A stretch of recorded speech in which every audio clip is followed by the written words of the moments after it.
Hello there. Today we're in Psalm 62.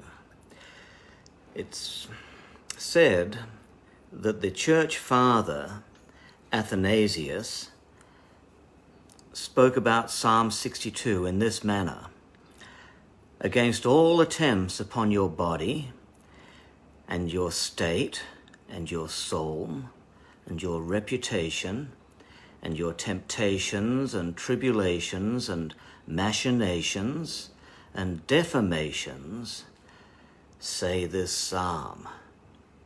So whatever you happen to be facing, put this psalm, Psalm 62, into your armory, and you'll have something that you can fight with, something that will sustain you. This psalm was written to Jeduthun, who appears on 4 occasions in the Psalms.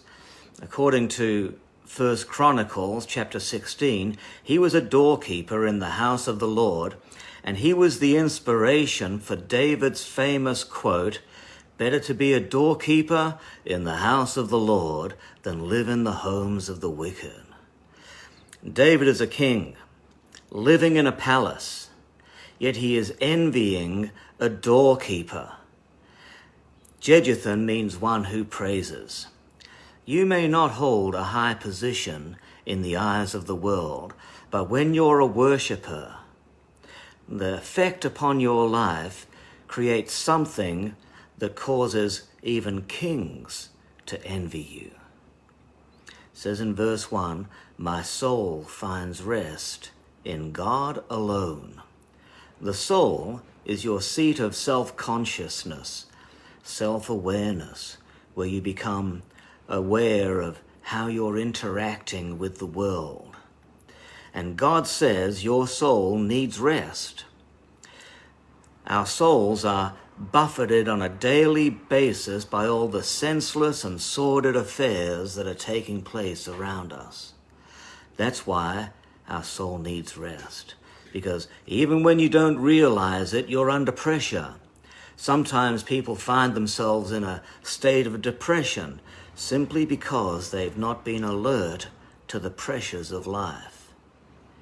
Sometimes people can have a meltdown and it comes out of nowhere, and sometimes people can have a breakdown that comes out of nowhere. It's the pressures of life that we're unaware of coming upon us. We think we're handling things, but we end up having struggles and problems. Just excuse me for a moment. I'm distracted by our new puppy who's trying to get my attention. It's a Doberman puppy. Yeah, he's all over me. All right, where was I? Yes, by the pressures of life. We can avoid all of this if we know how to find rest. David tells us the soul can find rest in God alone. Not the television, not the social media, not any kind of escapism, not the psychiatrist, not the counselor. God alone knows how to give your soul rest. Your body finds rest in sleep, but your soul finds rest in God. That's how God made you. And then it says in verse 5, "Find rest, O my soul, in God alone." So water rests after traveling from mountains and hills. It eventually arrives at the lowest possible position. That should speak to you.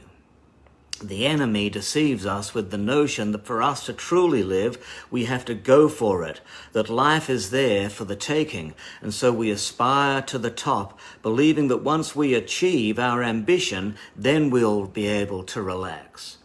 But rest lies at the bottom, in humility. Sometimes when we reach rock bottom, that's when we find Jesus. He who wants to be first must be last. Foolishly, we resort to a multitude of actions rather than abiding in Christ. You have wearied yourself, Isaiah says. You have wearied yourself in the multiplicity of your ways and have not said, let us rest in peace. Jesus is our peace. It's Jesus who is our peace. Whenever you feel weary and out of time and life is too complicated, remember, Jesus is our peace. Striving has doom and damnation encrypted in its formula. Unless you find rest in Christ, your life will be scattered into a multiplicity of issues and attendances. Unless your trust is located in Him, you'll be crushed under the weight of ambition and condemnation and presentation.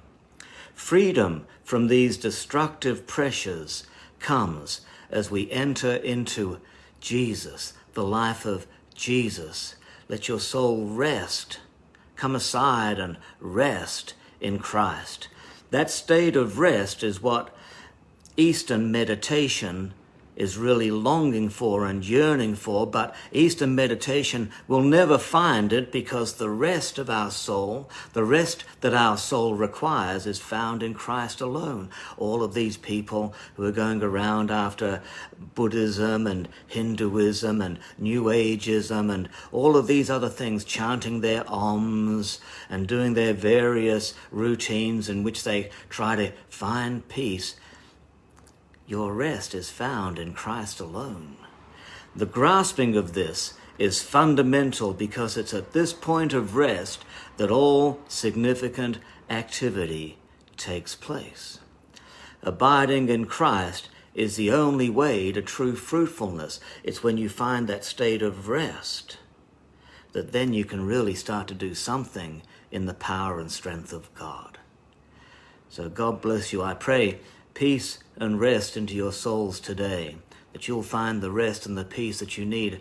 Any struggles, any striving, any trials, any ambitions that are causing you to find unrest deep within, I'm praying that Jesus will just come in and sort all those out and let all those things settle, and that you'll find the rest that your soul needs. And then, boy, you watch what happens. Your life will be just the greatest adventure, and yet it will be done out of rest and peace. We'll see you again tomorrow.